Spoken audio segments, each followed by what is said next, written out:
Hello and welcome to the culminating workshop in our Leave of Absence series. My name is Allison Malman and I'm the founder and executive director of Active Minds. Many of you may know that I started Active Minds when I was 22, having recently lost my brother, Brian, to suicide.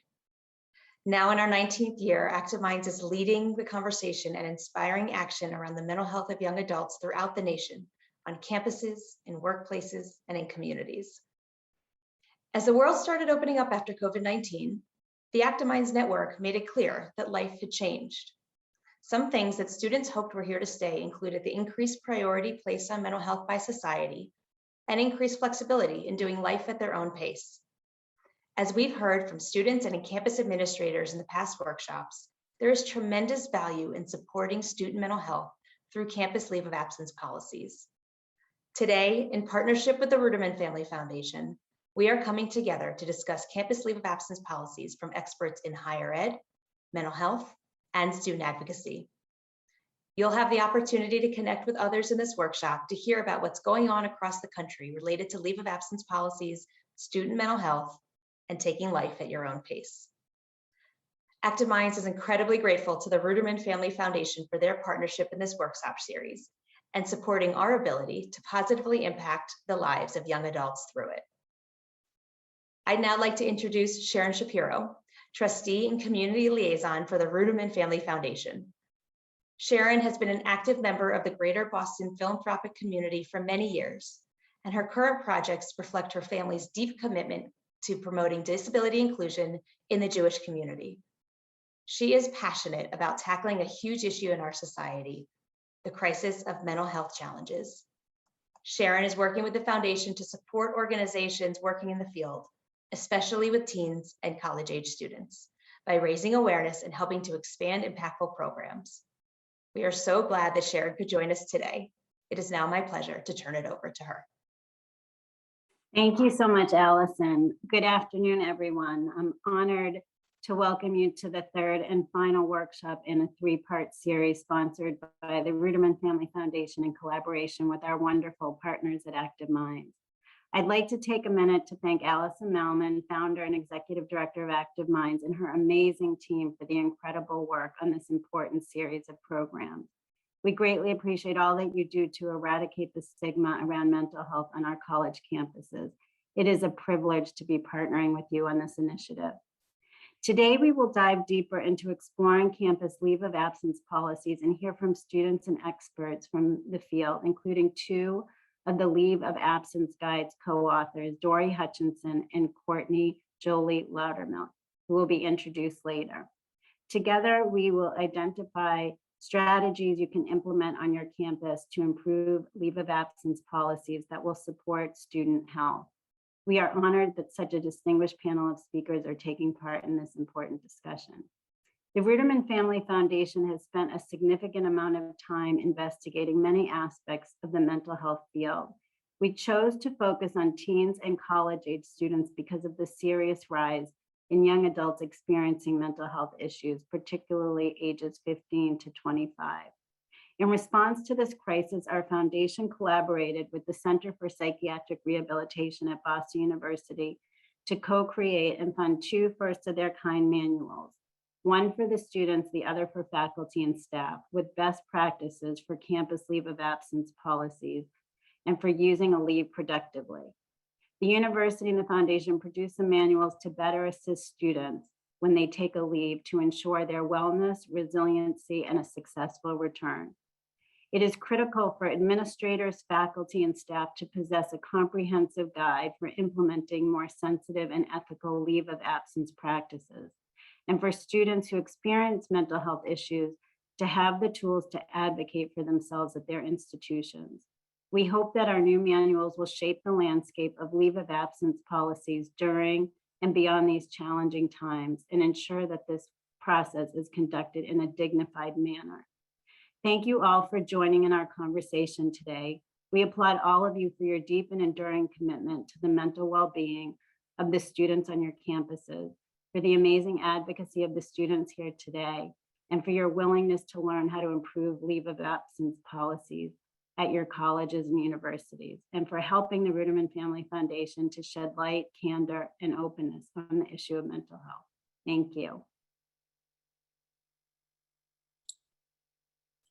Thank you, Sharon. We're glad that you're here. My name's Amy Gatto. I'm the Senior Manager of Higher Education and Evaluation at Active Minds. I'm glad to introduce you all to an incredible panel that we have prepared for you today, as well as to give you some time to connect with colleagues in the field on what it means to take a leave of absence on their campus, and to hear from students about what they've experienced, what they like, and the opportunities that there are for your campus to implement strong leave of absence policies. With that, I want to take a moment to share Active Minds' stance on anti-racism and inclusion. So we believe in having these conversations because we know that a healthy world is not possible without a just world. We're working to combat systemic racism, and through our conversation here today, we recognize that that change includes each and every person who's joined us. So you didn't come here today to hear from me, you came to hear from some of our experts. I'm really excited to introduce you to the presenters that we have pulled together today.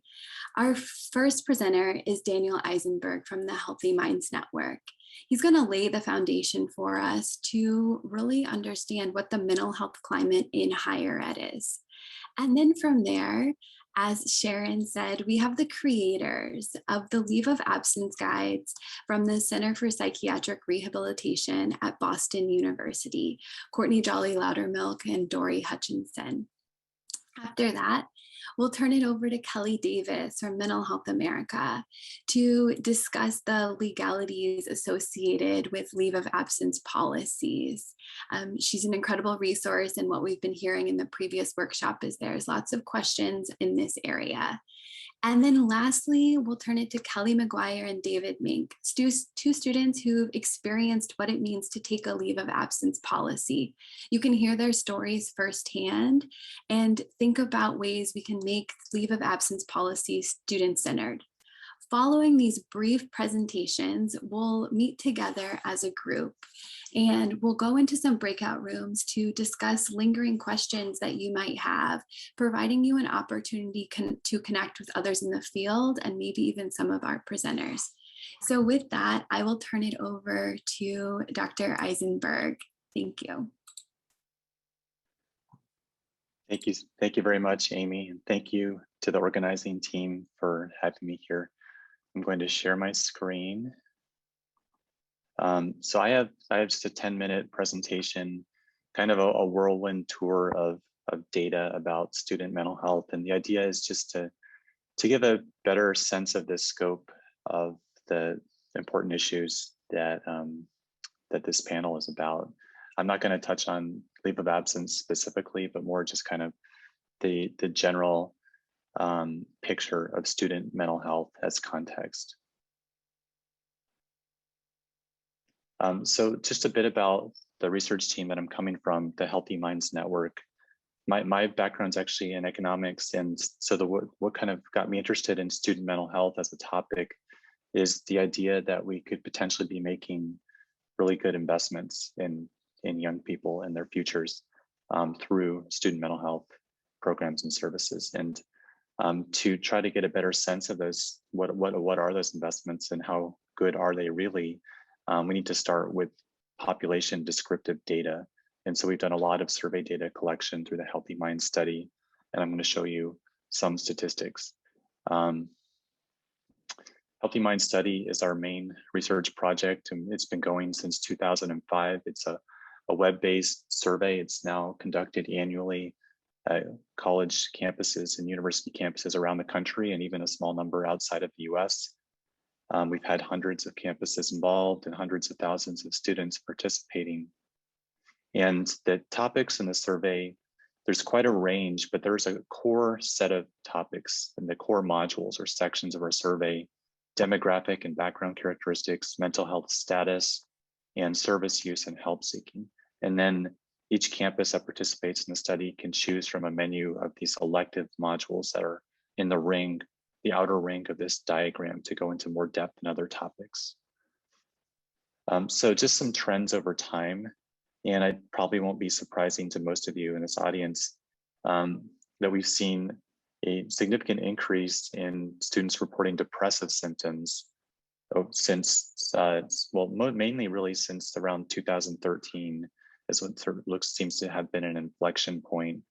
And we've had more than a doubling of the percentage of students who meet criteria for severe depressive symptoms based on the brief PHQ-9 screening scale. If you want more details, and also happy to make these slides available to everyone afterwards, but if you want more details about these trends here, this is a research article that I would recommend to you that uses our data as well as the National College Health Assessment data.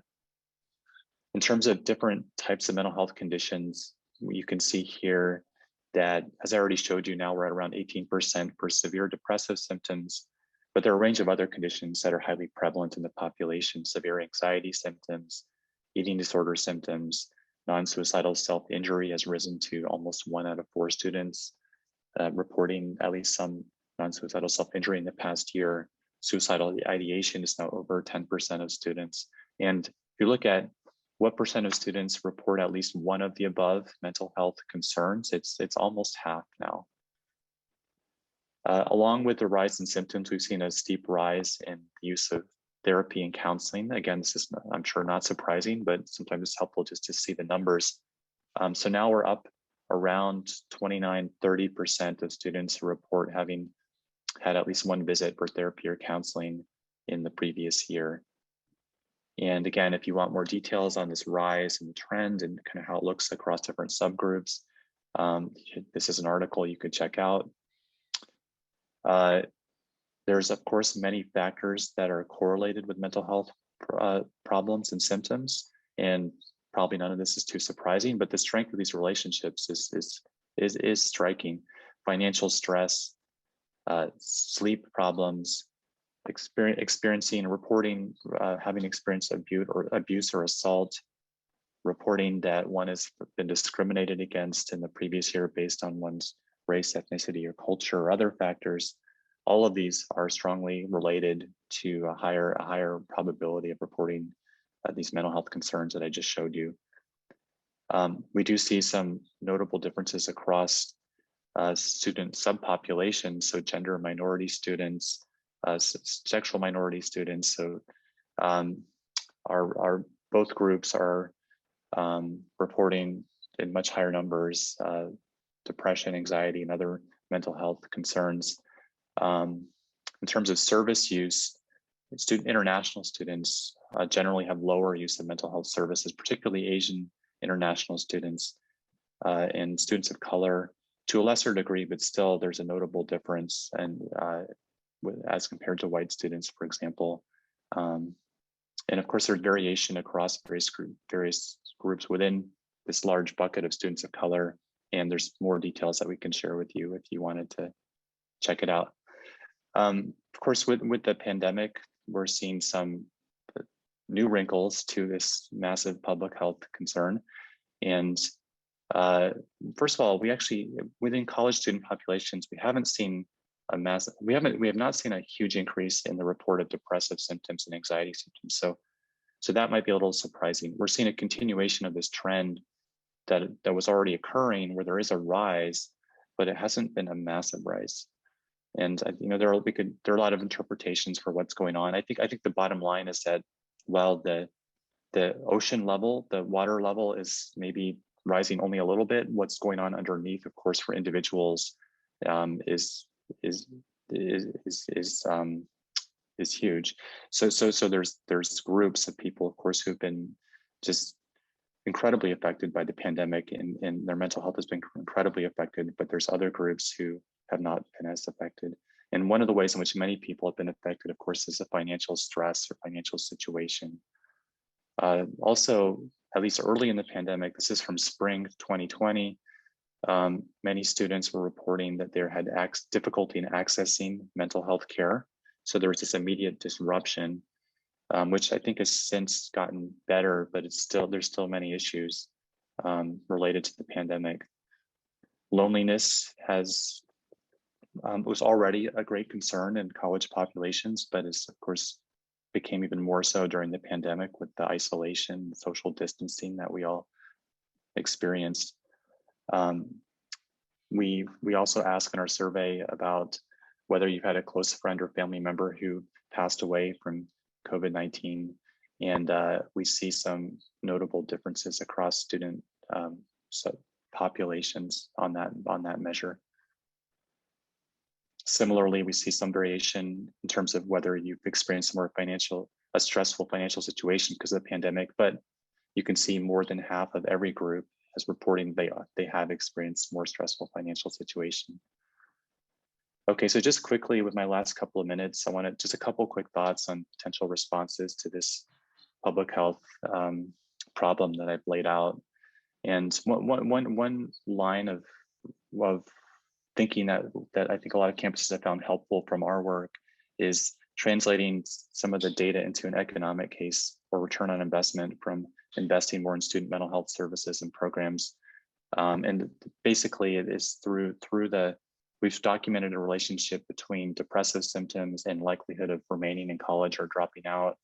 And that can in turn be converted to a case for addressing depression, reducing depression, whether it's through treatment or prevention, and therefore increasing college educational attainment, and potentially for some institutions, increasing tuition revenue as well.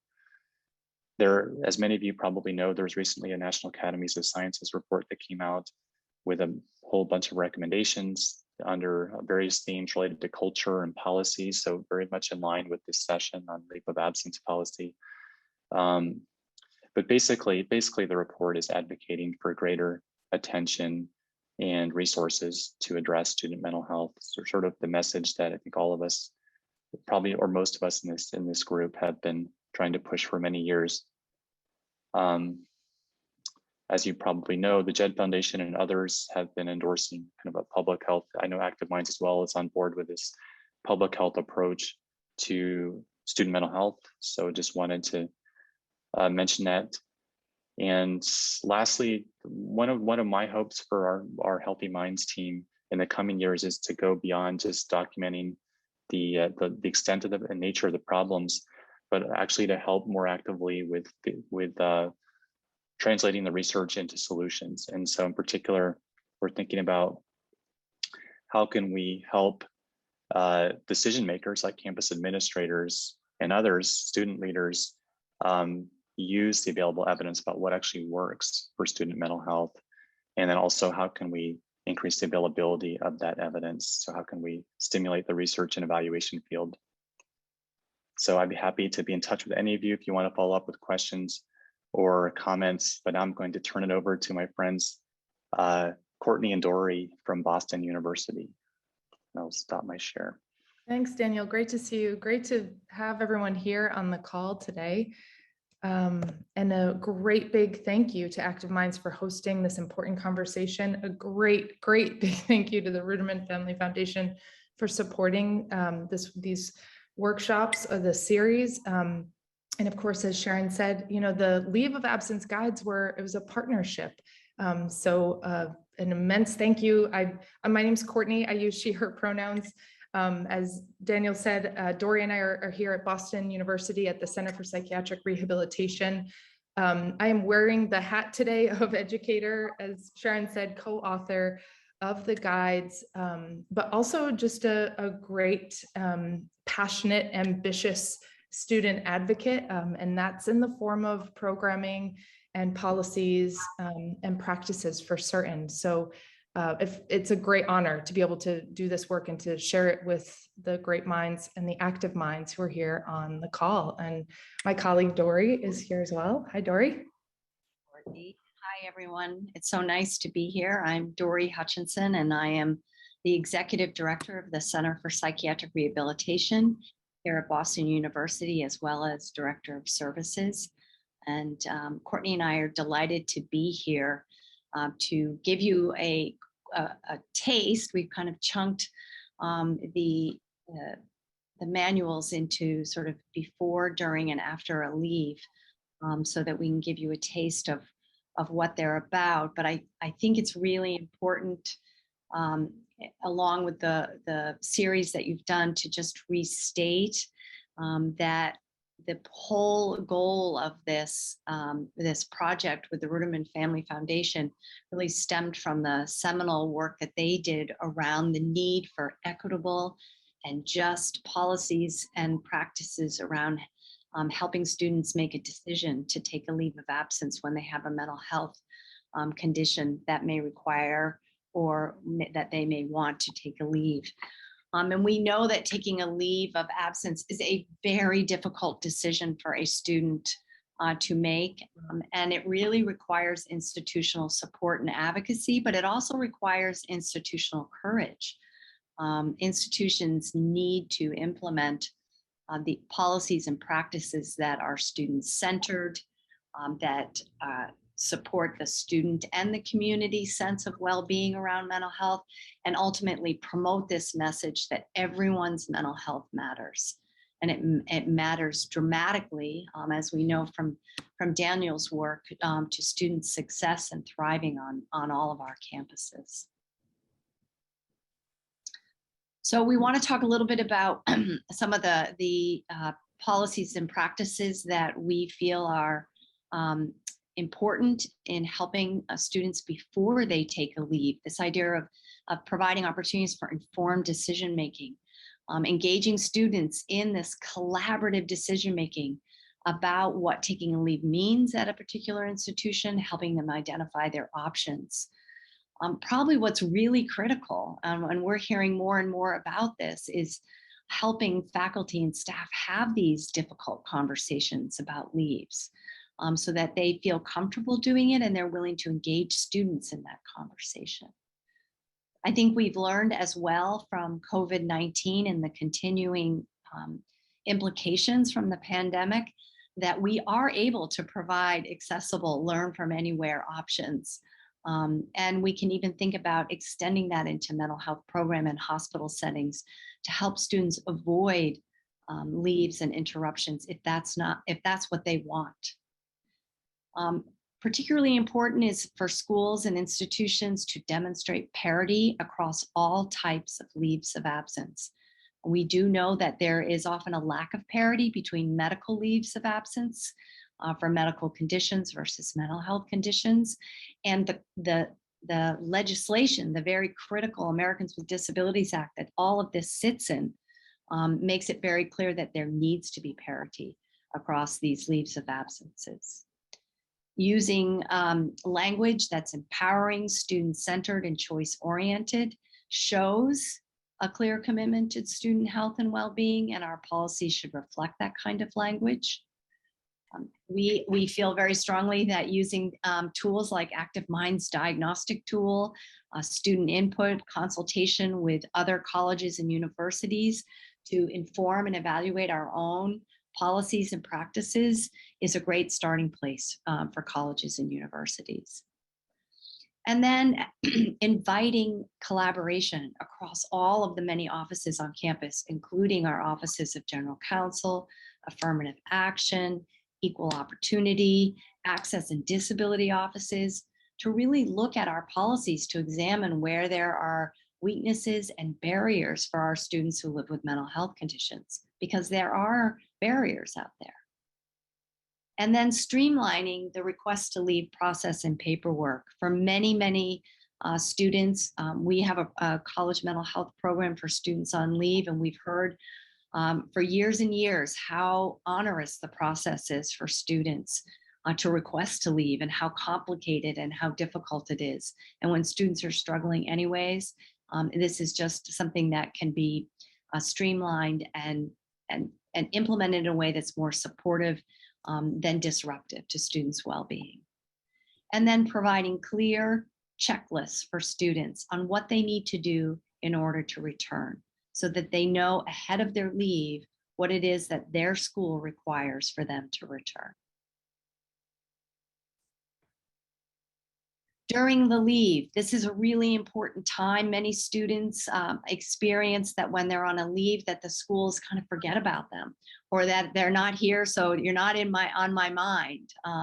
And we think a great direction for institutions to consider is ensuring that there is programming, and then the background fiscal resources for students to have programming while they're on leave. Establishing a case manager or a management team to be able to connect with the students who are on leave and answer questions and talk to families around engagement and assistance on how to best use their leave and how to return. Providing virtual and in-person academic, mental health, and social opportunities that promote health promoting leaves. And we, throughout both of the guides, we use an acronym called PACE.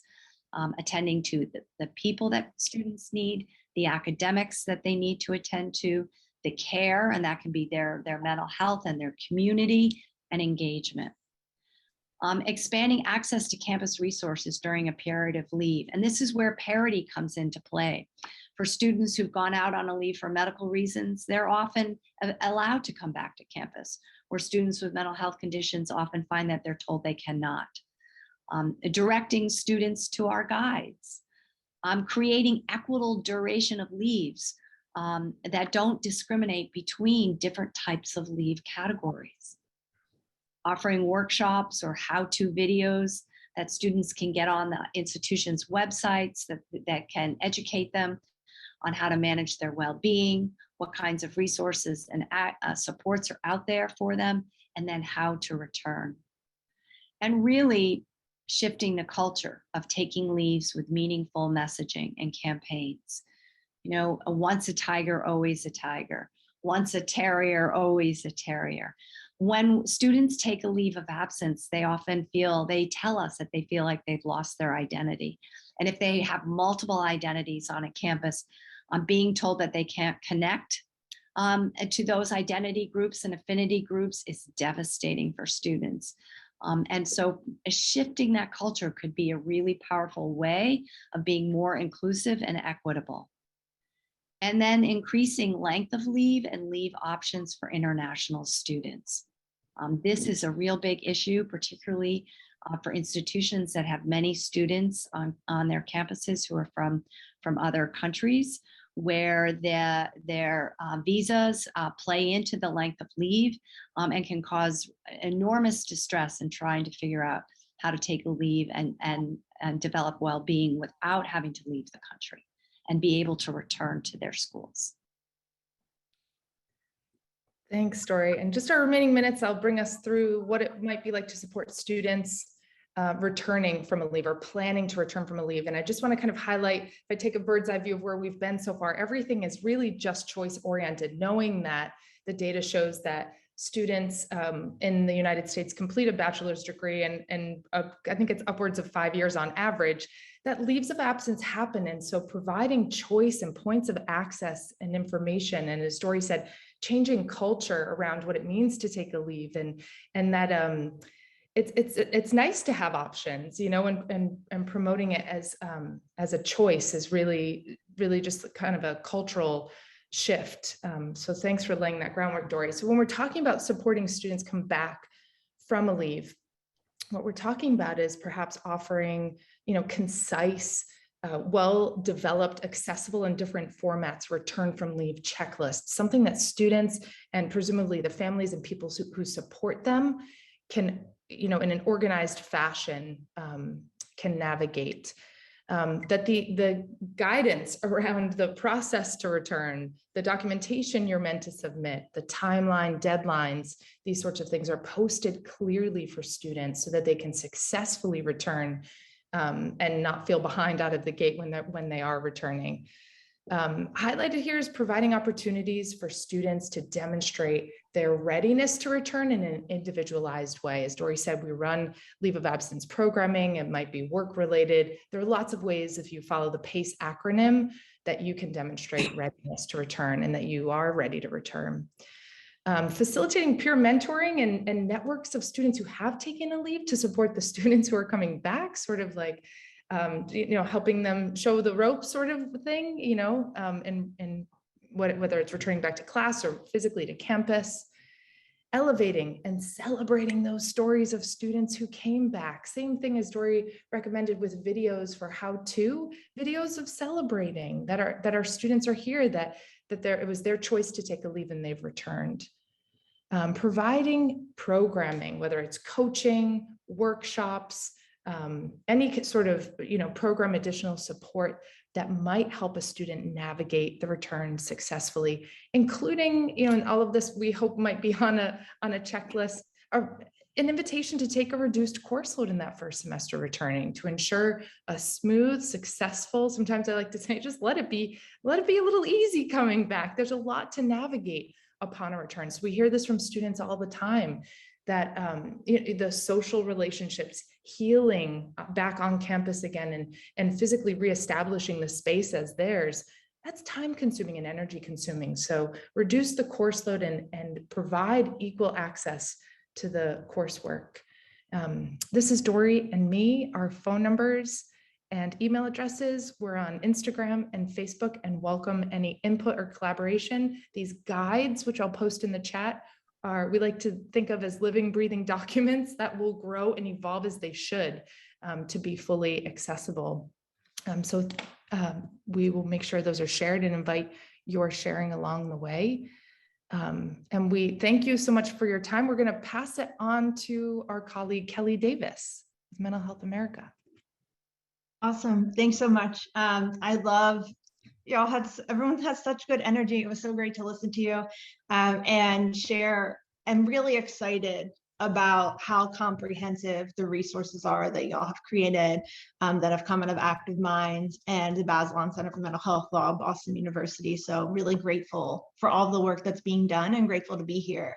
I'm going to talk a little bit about, I'm going to share my story, talk about something that I think isn't always considered when we talk, you just mentioned different types of leaves of absence, whether that's personal, medical, academic, disciplinary, but also there's a range of gets labeled as voluntary and involuntary, but there's some stuff that's happening in between there. What are equity issues to consider when we're talking about this? And then a couple of examples of things that have happened to schools as a result of their failure to comply with the law. So first, I'll share a little bit about my story and why this is important to me. I was actually president of my campus chapter of Active Minds when I went to American University. So I've been involved with the organization for a little bit, but I have a story that many people have where I had extensive mental health services prior to getting into higher education. And by the time I got to my sophomore year, there was no transition plan, right? I was really struggling on my own, not going to classes, no real community or support to the conversation about peer programs. And I was really on the verge of dropping out of school, and I was diagnosed with bipolar disorder, and essentially given this message that I had a serious mental illness, school might not be a place for me, and that I should go home and not stress myself out too much. And the conversation that we just had and how to interact with students like that is really different than what a lot of students face. So to that point, right, we want folks to have this voluntary leave of absence as a helpful option if they're struggling and they need a break. But oftentimes there's this in-between space because students don't know their rights. They don't know that they could access accommodations, that they, just like I did, interpreted these interactions as, okay, well, school must not be for me, I need to leave, instead of knowing that there were things that the school could have done or they could have done so that they could stay. I also would like to ground this conversation. We opened up talking about equity. I think a lot of the leave of absence conversations rest upon the idea that people have equitable access to services when they're in the community on the leave, right? So for example, BIPOC folks experiencing psychosis, first generation students, LGBTQ plus folks, low income students, right? We live in this culture where there isn't equitable access to mental health services. So I think that that's a really important thing to consider as well, right? If I leave school, if I'm told that I have no option but to leave school, but there's no mental health therapist that I can identify with, I don't have good insurance. Nobody's taking my insurance. I came out as queer in college and my house is super toxic for me now. And now the school's kicking me off and I have to go there, right? So that might not be an effective place for young people, especially when their whole community and their whole life and their identity is at school. So thanks. So starting with, most of this conversation is really resting upon the Americans with Disabilities Act and Section 504 of the Rehab Act. These concepts that students with disabilities should have access, right? Schools should be accessible to students with disabilities, and schools need to offer students reasonable accommodations to support them with their disabilities. A lot of the students who I work with have been, who did get access to medical documentation to get disability accommodations, were denied a lot of things that were really helpful and maybe could have prevented them from having to take a leave of absence. And we all saw during COVID, things like extensions on assignments, missing classes, attending class virtually, right? When they were everybody's access needs, they were accessible for everybody. So I think a lot of folks in the disability community are really feeling that now. Some of the things that happen to students, even if a voluntary leave of absence is what they want to take and they are supported in that way, one of the things that happens as part of that, right, is students might not be able to be on campus or participate in any campus activities. Another thing that often happens to students that is not considered beforehand, right, is was your academic performance impacted by your disability, and now you owe your tuition before you can come back to school and you can't pay it. One example of what happens even if you take a voluntary leave of absence that is supportive to your mental health, that feels empowering to you, is that many schools often prevent students from returning to campus or have unfair standards for when students can return to campus. So, you know, we talk about parity across physical health conditions and mental health conditions, right?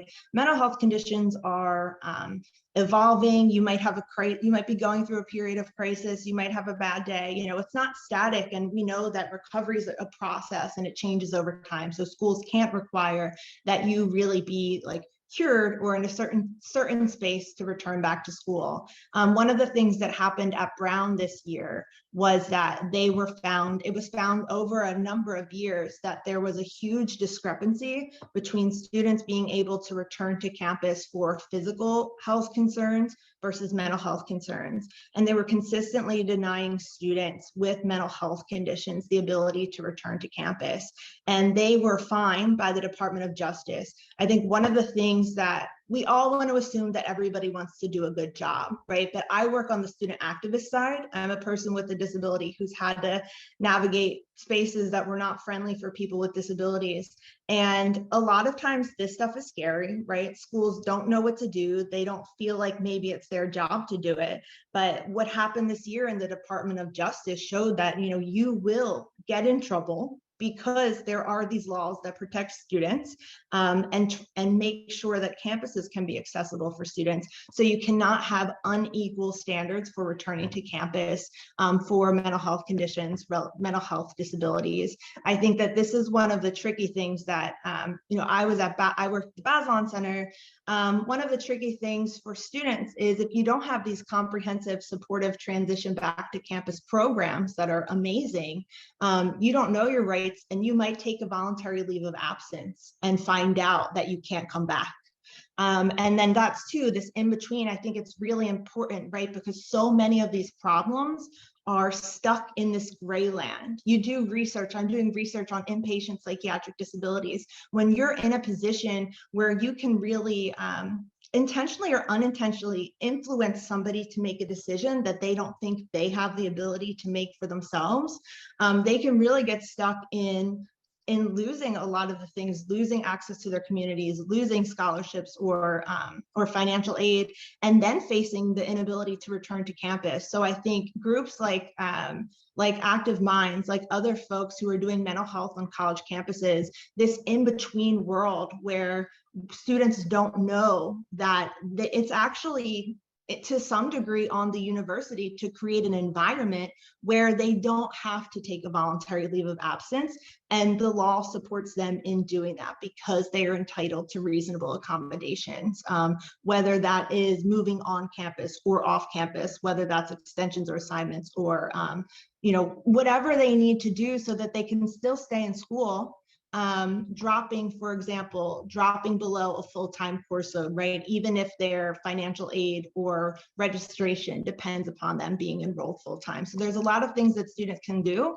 And if they don't know their rights, and if they're often in a position where schools just might dismiss them or not listen to them, they're really disempowered. And if you think about it, when you're taking a leave of absence, when you're at the point, right? I was at the point where I was so depressed I couldn't get off the floor for 3 days. So this idea that I would figure out how to navigate all of these systems, understand that I had rights as a student with a mental health condition, be able to understand and process that I was being told that I had a serious mental illness and now my life would never be the way that I want it to be again, is so much to make students do by themselves. And it's really clear on the student lived experience side, how painful and harmful this can be when you're already going through what might be the worst time you've ever experienced in your life.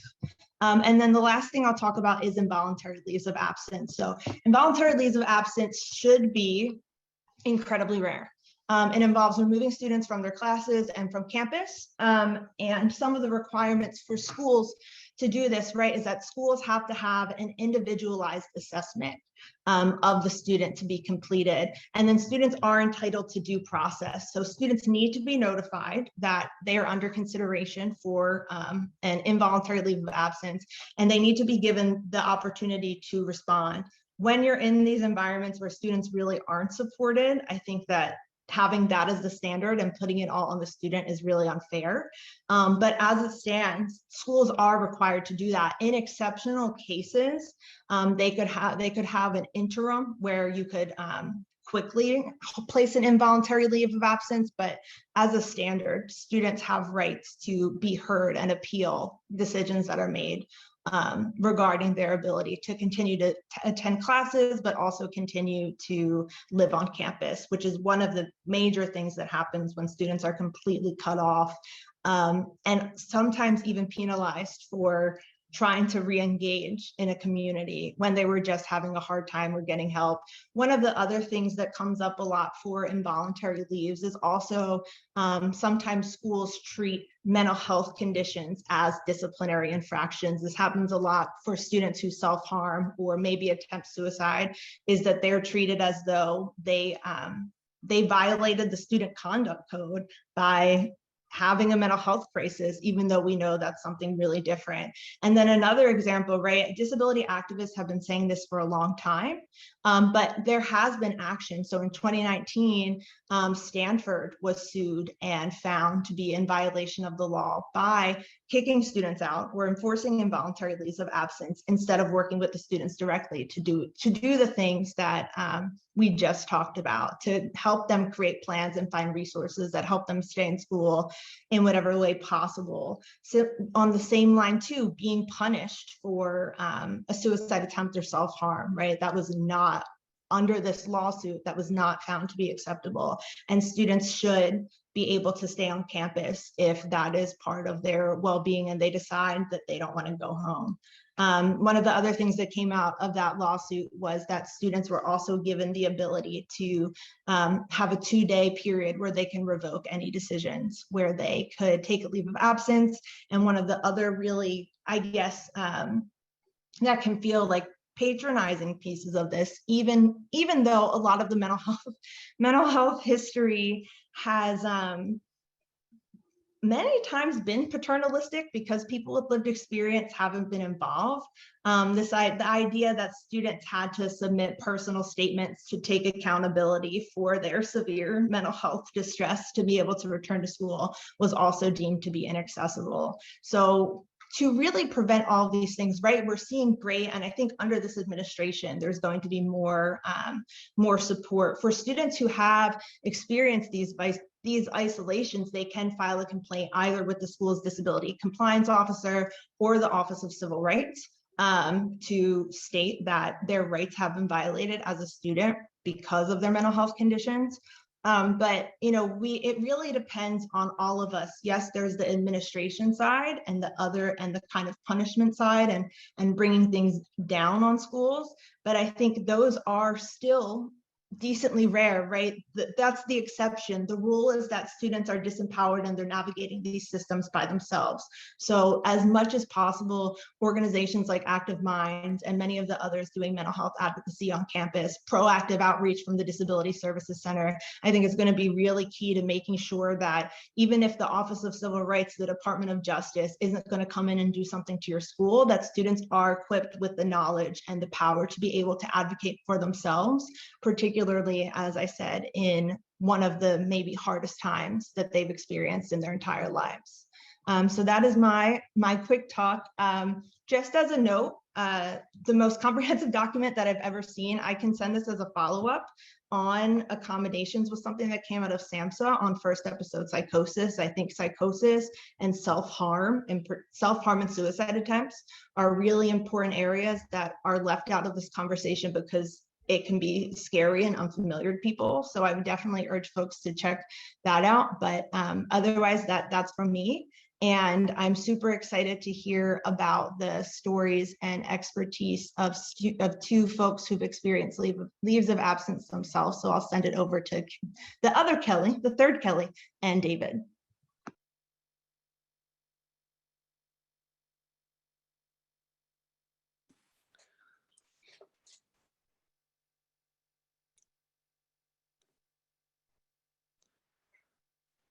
Yeah, so I'm David Mink, use he, him. Hi guys, I'm Kelly. I go by she, her. Yeah, so just want to start with a little bit of our journey. So I first went to college and finished spring semester freshman year with a 0.0, because if you don't do any work, you don't pass the class, apparently. So then I went back home to a local community college and just continued to not do well. I would take a semester or two and then have to withdraw and take a semester off, try again, withdraw, try again. And I just kept banging my head into the wall. And just felt like nothing was working. I didn't feel like I had any really support from either of the colleges. And it wasn't until I found the Nateo program at BU run by Courtney that I really found sort of like the support I needed in order to get myself back on track. Cool, thanks for sharing, David. So I'm Kelly. I am a senior at Florida Gulf Coast University. I took my leave of absence when I was at the two-year school, Florida Southwestern State College. And my experience, unlike David's, was actually a pretty positive experience. My leave of absence was very unexpected and confusing and shocking for me because one day I went to school, and then the next day I was suddenly going to a treatment center for my mental health. And so I didn't really have any time to prepare for my leave of absence. It just kind of happened. But basically I went to a treatment center April 2nd of my freshman spring semester. So I missed the last 2 months of school. But when I was there, I was in 8 hours of therapy a day and then doing like 2 hours of school at night. But thankfully, my professors were super accommodating and helpful with working with me one-on-one and getting that schoolwork done, even if it was like outside of their typical office hours. And I also was lucky enough to work with a case manager during that time who helped me really get back on track. And then, yeah, basically I was actually able to come back. I completed all my classes that semester with a 4.0 GPA, thanks to the help of my professors and being so accommodating for me. And then returning in the fall, I felt like I was actually heard and had so much support that, yeah, I was able to like keep going and graduate on time and even be the commencement speaker because of this experience. And so it just goes to show how much support goes such a long way when you're in like an education system. Yeah, because when I had mine, I really didn't get what I needed was sort of someone else initiating it. I, was still figuring out and trying to cope with my mental health, and I was in no state to be the person to reach out to ask for help. And so the fact that there was no sort of reach out effort from the college except for the blanket, hey, apply for classes, check out your schedule, check out the newsletter. Just it didn't feel like any person there at the school cared about me. And it wasn't until I came back from a leave and that a professor had recognized me, and so that they were glad to see me again, that I actually felt like I could do that class. Yeah, and like going off of what you're saying, David, like I think the biggest takeaway I had from my leave of absence experience was just all the support that I received from my professors and my case management system at my school. I remember like being in treatment and getting phone calls from my professors and like things like that. And if you're a professor out there, like that's not something you have to do with every student who takes a leave of absence, but even just showing up while that student returns and being like, hey, like, how are you doing? And simply checking in with them can go like such a long way. I think like this experience really like helped me in my own advocacy journey, because seeing people advocate for me when I was at my lowest point ever, and really wanting me to come back, like it helped me regain my sense of worth and like purpose, and then helped me understand that I was capable of doing like so much more than I thought prior to taking my leave of absence. So coming back, I actually was like more motivated, more determined like than I was when I left. And so for me, that's like, again, why my experience was such a positive one. Yeah.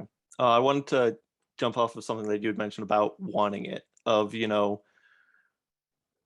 I would come back from my leaves just sort of going through the motions, like I was doing it because my parents kept being like, oh, just, finish these couple of classes, you're almost there, just get your last couple of credits in. And, I wasn't in a position to say no.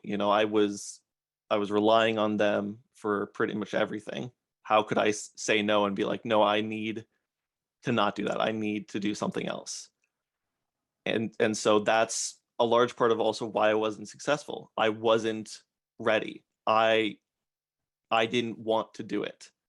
And I think that's important for coming back on leave or thinking about taking leave, is other people can have good advice and it can be the right decision, but what's most important is what you want and what you think, because unless you're there for it, it's not going to happen.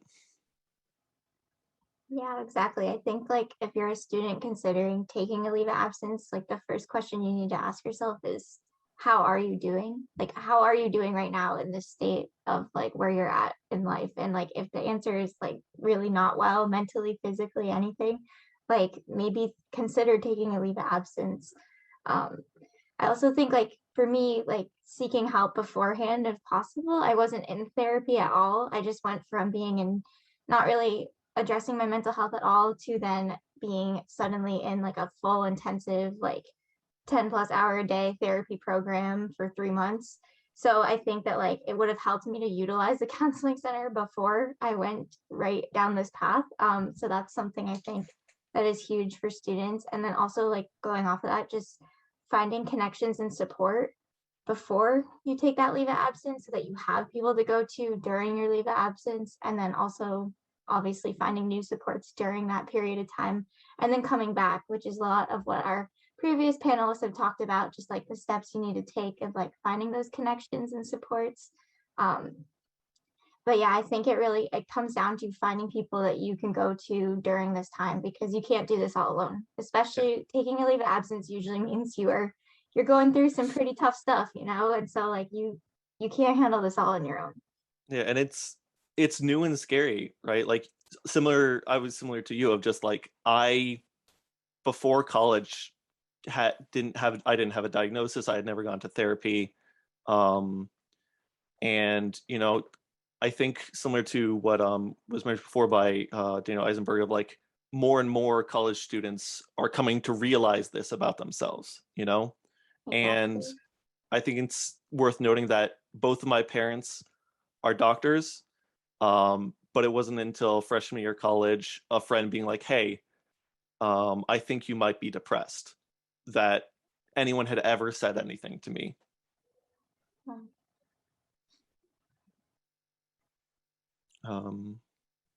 Yeah, I think we've talked on for long enough, so back to you, Amy.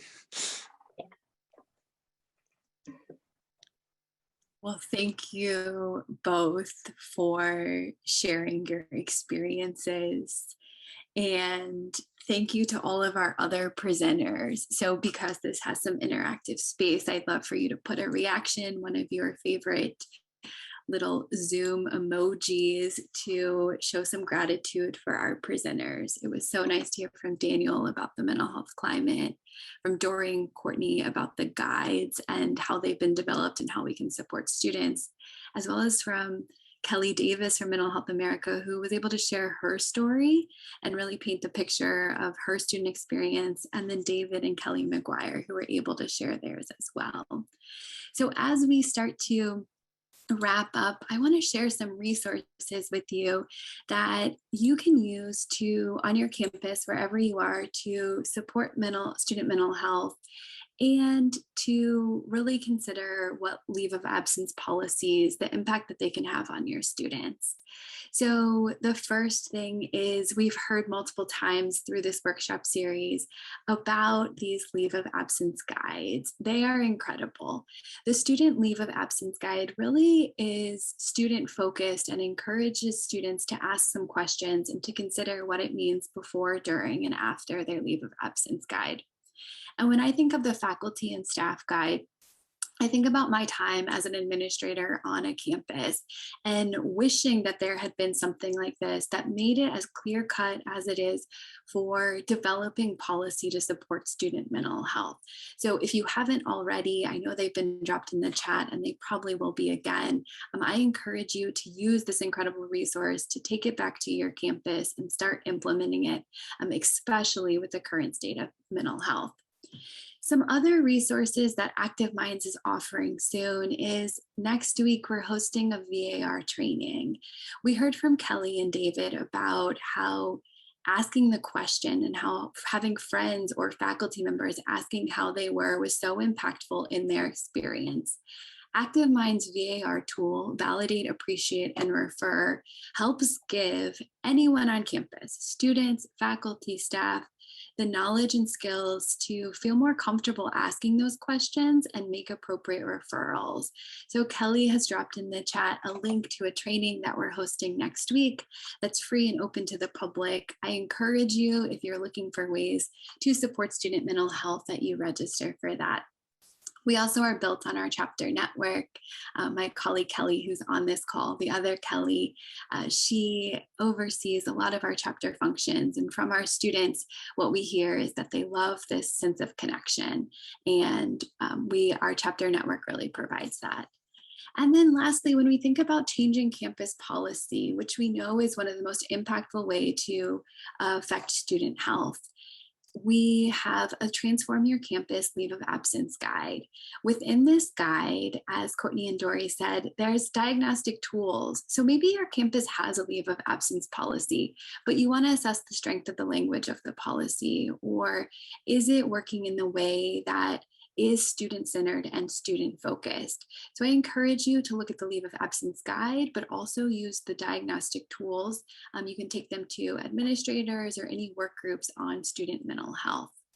We also have a guide on creating the culture of caring for faculty and staff that can really help campuses create this environment that is necessary to support student mental health.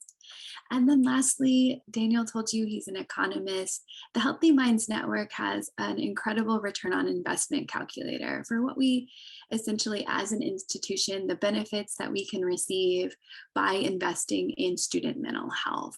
So you're probably here because you have an investment, and maybe there's other people on your campus who you'd like to be more invested. Using this tool can really help paint the picture of any questions that they would have to support student mental health. With that, we would like to thank you for attending this workshop series, thanking the Ruderman Family Foundation for making it possible, and thanking the Center for Psychiatric Rehabilitation for their guides. Thank you for coming. Have a great rest of your day.